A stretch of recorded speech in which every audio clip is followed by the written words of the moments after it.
Baka natin guys. Baka na to guys. Ano to? Hindi akin to. Bali, inaalagaan ko. Tapos yung pabor dito guys.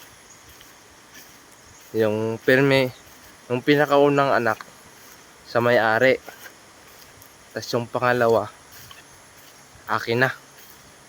Tapos yun, ulit-ulit na lang. Yung kasunod sa kanya, tapos akin, palitan. Yan po, 2 buwang buntis.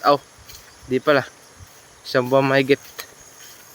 Magdadalawang buwan siya sa Mayo 3. Ayun, Mayo 3.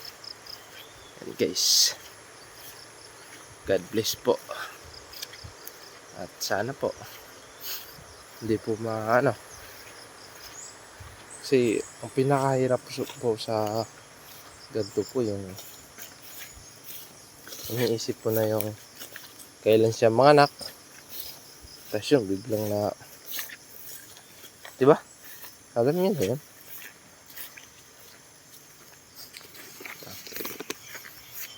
Ano siya guys?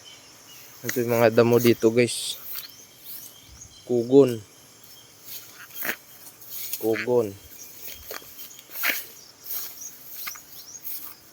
Ayan. Tapos puntahan natin yung kalabaw.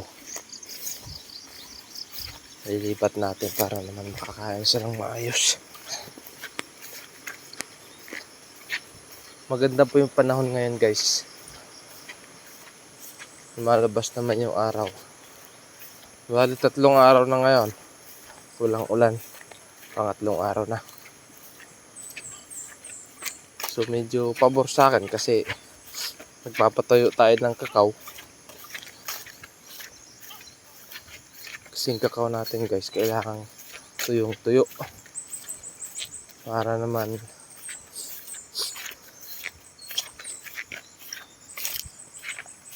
mabango.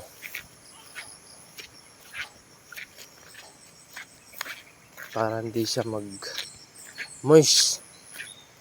Kasi pag nag-moist yun guys, kulang sa tuyo. Masisira yan. Yun na yung kalabaw guys. Papakita ko sa inyo.